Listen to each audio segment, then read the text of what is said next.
मोनाबिलि समाव आलारि बाथि मानो लगायनाय जायो? बेनि सिङाव हाबनानै थानाय रहस्यआ मा? बेबादि खालामनायजों मा फिथाइ मोननो हायो? नोंथांमोनखौ बर'नि रानि 2.0आव बयखौबो बरायनाय जाबाय। जोंनि बयनिबो नखराव मोनाबिलि समाव आलारि बाथि लगायनाय जायो। बेखौ नुनानै माब्लाबा खायसे सुबुंफोरनि गोसोआव सोंथि जाखांफैनाय जायोदि जों बेबादि लगायोब्ला मा मोननो हायो? बेजों मा जायो? नोंथांमोना बे सोंथिनि फिननायखौ मोनसे सल'नि गेजेरजों मोननो हागोन। बेखायनो भिडिअखौ जोबजासिम नायलांजोबबानो जाबाय। सानसेखालि जेब्ला श्री कृष्णआ द्वारिकायाव जिरायनानै दंमोन अब्ला बिनि सेराव गंसे समायना रमायना आलारि बाथिया जोंगासिनो दंमोन। थिग बे समावनो नारद मुनिया श्री कृष्णनि द्वारिकायाव फैनायसै आरो बेयाव फैना बिनि गोसोआव मोनसे सोंथिया जाखांफैनायसै आरो बियो श्री कृष्णखौ बुंनायसै, हे कृष्ण, नोंनि बे द्वारिकायाव जोंबाय थानाय बे आलारि बाथिनि रहस्यआ मा? बे परम्पराखौ मानो खालामनाय जायो? आरो मोनाबिलि समाव आलारि बाथि लगायग्रा भक्तफोरा मा फिथाइ मोननो हायो?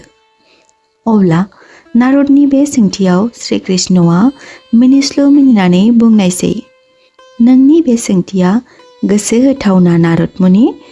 बे मोनाबिलि समाव जोंनाय बाथिया सोरांनि महरल' नङा, बेयो अज्ञानखौ होस्रांग्रा मोनसे जोंथि आलारि बाथि, जायजों सुबुं माहारिनि खोमसि दरसि सोरां गैयै गोसोआ स्रां महर लायो। जाय सुबुङा मोनाबिलि समाव बाथि लगायो अब्ला बे सुबुङा नखराव सुखु गोजोन आरो आत्माखौ गोथार खालामनो हायो। बेनि गुबै बाथ्राखौ आं मोनसे सल'नि गेजेरजों फोरमायथिगोन। नों बे सल'खौ गोसो होना खोनासंलांबानो जाबाय। हे देवर्षि, बेयो मोनसे समनि बाथ्रा जेब्ला अयोध्या नोगोराव समायना रमायना सान्थौजों बुंफबनायमोन। अब्ला बे नोगोराव धोरोम फोथायलायनाय आरो मानिलायनायजों जेथिं थाङो बेथिंनो बेदनि मन्त्र खोनानो मोननाय जायोमोन आरो गासै नखराव फुजानि बारहावाजों साग्लोबसारनायमोन। बे समायना रमायना नोगोराव प्रबिन मुंनि सासे ब्राह्मण दंमोन, जाय धोरोम शास्त्र आरो धर्म मार्गजों सोलिलाङोमोन। बे ब्राह्मणनाव बेद, उपनिषद, स्वाध्याय, ब्रह्मसूत्र बेफोरबायदि धोरोम बिजाबनि गियान दंमोन, जायनि थाखाय गासै नोगोरनि रायजो राजाफ्रा बेखौ जोबोर सनमान होयोमोन। अब्लाबो हे मुनिफोर, प्रबिननि गोसोआव जेसेबां धोरोमखौ लानानै दायित्व दंमोन एसेबांनो बिनि गोसोआ गोरबो सिङाव इसोरनि सोरां गियान गैयामोन। बियो धोरोम लामाजोंथ' थाङोमोन, नाथाय गोसोआव फोथायनाय फोथायि मोननैबो दंमोन। बियो रैरुब गोसोजों इसोरनि सायाव फोथायनाय गैयामोन, नाथाय बियो अब्लाबो सा साज्राङै बेद पुराणनि गियानजों बयजोंबो अनसायजानाय मोननो हादोंमोन। बियो सासे ब्राह्मणब्लाबो इसोरजों गनायजाथावना गुबै ब्राह्मण जानो हायाखैमोन। नाथाय बेबादि जासेयावबो बेनि बे आद्रा महरखौ बिनि बिसि सुमित्राया फुरा खालामना होयोमोन। बियो सासे जोबोर रैरुब आखुनि जेब्लायबो सैथोनि लामाजों थांग्रा आइजोमोन। सानना लानो हायोमोनदि बेयो खालि भक्तिनि थाखायसो जोनोम जादोंमोन। बिनि गोसोआ जेब्लायबो इसोरखौल' गाबज्रिखांबाय थायोमोन। बिनि खुगानि रावजों खालि इसोर बिष्णुनि मुङा फैबाय थायोमोन। बियो सानफ्रोमबो ब्रह्म मुहुर्तआव सिखारनानै गुसु दैजों दुगैस्रां लोबस्रां गासै खामानिखौ मावस्रांनानै आरो इसोरनि मुङै फुंनि मोनानि बाथि सावनाय जायोमोन। बे जोंनाय बाथिया खालि खोमसिखौ सोरांहोग्राल' नङामोन, खोमसि दरसि गोसोनि अज्ञान साननायखौ स्रां खालामनो हानाय गुन दंमोन। बेबादिनो सानसेखालि मोनाबिलि समाव सुमित्राया सानफ्रोमबोनि बादियै इसोरनि थानसालिखौ लिरस्रांना इसोरनि मुङै मोनसे आरो न'नि लांगोनायाव दोननो थाखाय गंसे बाथि सावनो हानि बाथियाव थाव गुबै होनाय जादोंमोन। अब्ला थिग बे समावनो बिनि फिसाय प्रबिना बेयाव फैनायसै आरो बेखौ नुना बुंनायसै, हे सुमित्रा, नों सानफ्रोमबो बे बाथिखौ मानो लगायबाय थायो? बेजों मा मुलाम्फा मोननो हानो?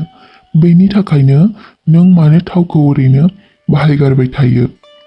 हौवानि बेबायदि राव खोनासेयावबो सुमित्राया जेबो रागा जोङालासै गुरै गारांजों बुंनायसै। हे स्वामी, बे आलारि बाथिया खालि थाव आरो बाथिजोंल' जोंनाय नङा। बेयो आंनि गोसो गोरबो सिंनिफ्राय जोंखांनाय मोनसे बाथि। बेयाव आंनि गोसो गोरबोनि गुबै भक्तिनि महर हाबनानै दं। बेजों नखराव लक्ष्मीया फैनाय जायो आरो नखराव धोरोमनि महरा साग्लोबसारनाय जायो। बेनि बुंनायखौ खोनाना प्रबिना गावनि बिसि सुमित्राखौ बुंनायसै। हे भाग्यबान, नोंनि बे बाथिया एसेबां सक्तिशालिब्ला, थामहिनबा नों बेखौ एसेबां सक्ति गोनां सानना लादोंब्ला, आंबो नायनि बेयो नोंखौ बबे संकटनिफ्राय रैखा खालामनो हायो। आं बेखौ अन्धविश्वास होननासो सानो। फिसायनि खोथाखौ खोनानानै सुमित्राया गोसोखौ असान्ति मोनखांनायसै। अब्लाबो बियो गोसोखौ हमथाना फिसायखौ गुरै रावजों बुंबावनायसै। हे स्वामी, इसोरा संकटनि समावनोथ' भक्तिनि गुबै परिक्षाखौ लानाय जायो।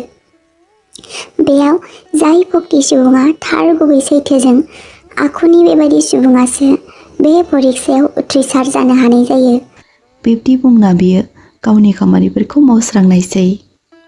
बेबादिनो साना बारलांनायसै।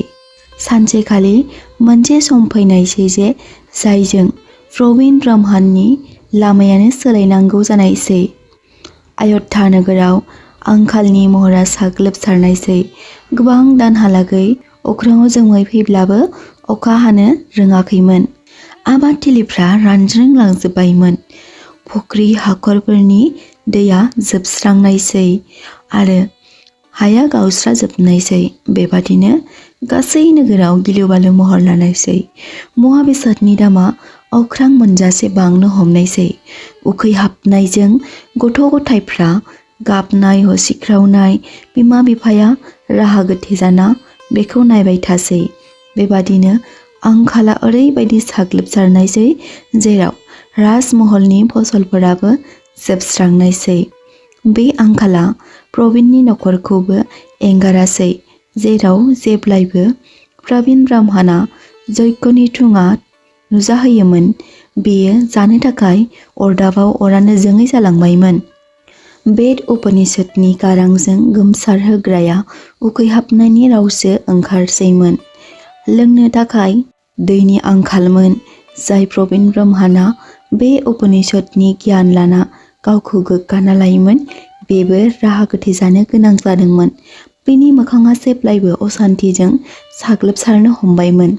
बेबादिनो जेसेबां खैफोदनि समावबो सुमित्राया गावनि उखैनायखौ दोनना इसोर बिष्णुनि मुङै मोनाबिलियाव बाथि सावनायखौ नागाराखैमोन। बेबादिनो गावनि फिसायखौ बुङोमोन, हे स्वामी, बे आलारि बाथिया जेसेबां फिसा जाया मानो, नाथाय बिनि सोराङा आंनि फोथायनायनिख्रुइ देरसिन। जेब्लासिम बे बाथिया जोंबाय थागोन अब्लासिम बेफोर बिपत्तिया जोंखौ एसेबां नाख्रेबनो हानाय नङा। बेबादिनो सुमित्राया न'आव जेबो जानो थाखाय आदार गैयाजासेयावबो मोनाबिलि समाव बाथि सावनायखौ नागाराखैमोन। बेबादिनो गासै अयोध्या नोगोरा खोमसि दरसि महर लाजोब्बायमोन। अब्लाबो बेयो आलारि बाथि लगायनायखौ गावनि दायित्व महरै मावलांबाय थादोंमोन। सानसेखालि खोमसि दरसि हर गेजेराव जेरैथिंबो स्रि स्राय महर लाजोब्बायमोन। अख्राङाव थरसेबो हाथरखि आरो अखाफोरनि सोराङाबो नुजानाय जायाखैमोन। अयोध्यानि गासै गामियारिफ्रा उखैहाबनायजों सिन्थायाव गोग्लैना दंमोन। अब्लाबो बै समाव प्रबिननि न'नि लांगोनायाव मोनसे आलारि बाथिया जोंगासिनो दंमोन, जायखौ प्रबिननि बिसि सुमित्राया सानफ्रोमबो लगायनाय जायोमोन। बै दिनखालि बे बाथिनि अरा सिगांनिख्रुइ सोरांसिन महराव जोंनाय जादोंमोन। सुमित्राया बे आलारि बाथिनि सेराव जिरायनानै इसोरखौ खुलुमहरगासिनो दंमोन। बेनि देहाया मेंग्लिनायजों बुंफबनायमोन, नाथाय अब्लाबो बियो इसोरखौ फोथायनो नागाराखैमोन। थिग बे समावनो मोनसे जोंथि प्रकाशा आलारिनि सोरांजों सुमित्रानि सिगाङाव नुजाथिनायसै। जेब्ला बे सोरांखौ सुमित्राया नुयो अब्ला गोमोहाबनायसै। बे सोराङाव सासे समायना जोंख्लाब माख्लाब सि गाननाय आइजोआ नुजाथिनायसै। बे आइजोआ रावबो गुबुन नङामोन, बेयो बिमा लक्ष्मीयानोमोन, जाय बयखौबो जाहोयो लोंहोयो, बयखौबो थांना थाहोयो।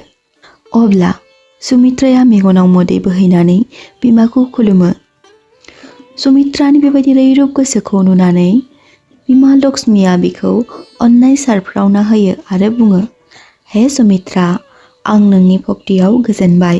नों जेरै खस्थ'नि समावबो नोंनि फोथायनायखौ नागाराखै, आं बेनि थाखाय गोजोननायजों नोंनि सेराव फैनो गोनां जाबाय।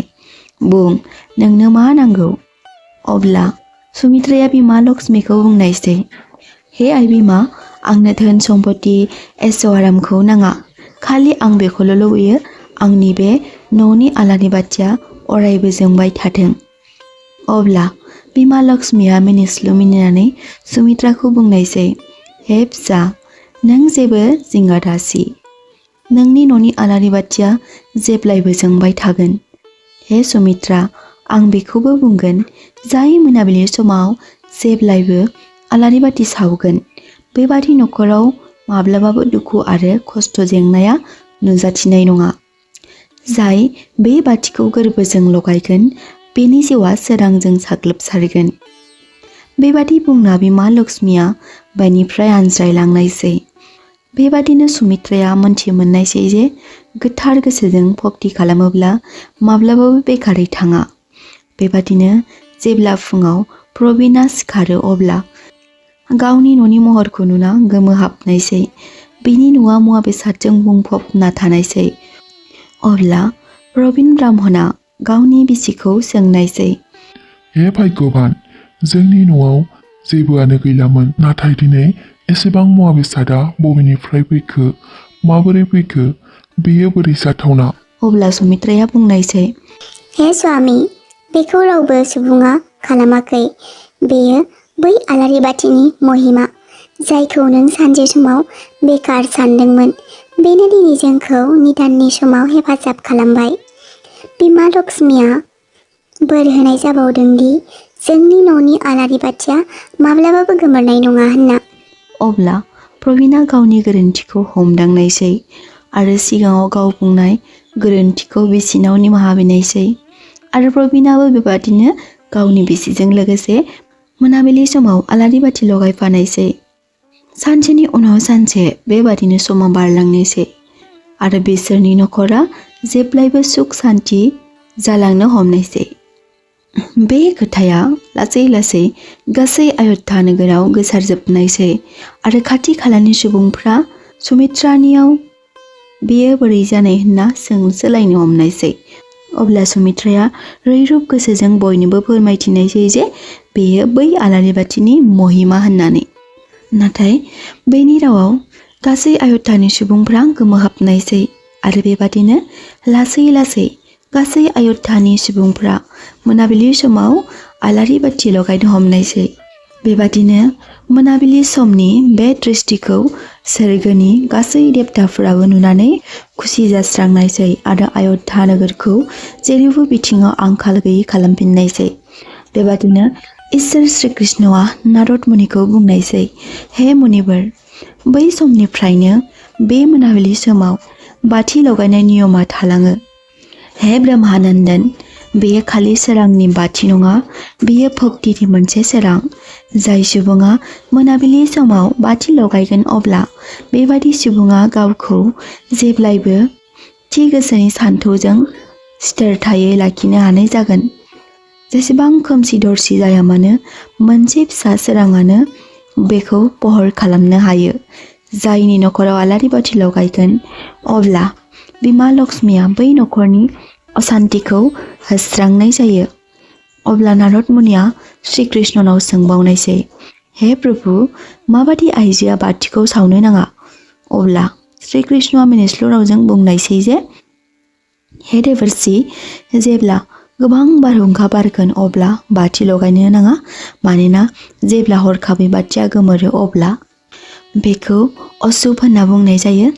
न'खराव थैनाय थांनाय जोनोम जानाय बे समाव आलारि बाथि सावनो नाङा आरो मासिक समाव आइजो माहारिया बाथि सावनो नाङा। जेब्ला गोसोखौ दुखु आरो असान्ति मोनो अब्ला बाथि सावनो नाङा, मानोना बेबादि जाब्ला गोसोखौ इसोरनि सेराव थि रोखोमै खालामनो हाया। लोगोफोर, बेबादिनो आफा श्री कृष्णआ नारद मुनिनो मोनाबिलि समाव आलारि बाथि सावनायनि गुबै बाथ्राखौ फोरमायलांनायसै। जानो हागौ नोंथांमोनाबो बे भिडिअनि गेजेरजों एसेब्लाबो गियान सोलोंनो हाबाय। जुदि नोंथांमोना भिडिअखौ इन्टारेस्ट मोनदों अब्ला भिडिअखौ लाइक आरो चेनेलखौबो साबस्क्राइब खालामबानो जाबाय। आरो बेजों लोगोसे जाय बिथांमोना भिडिअखौ जोबजासिम नायजोबलांबाय बिथांमोननि थाखाय आंनि गोसो गोरबोनिफ्राय हाजासे अननाय आरो सिबिनायखौ बावहरनाय जाबाय।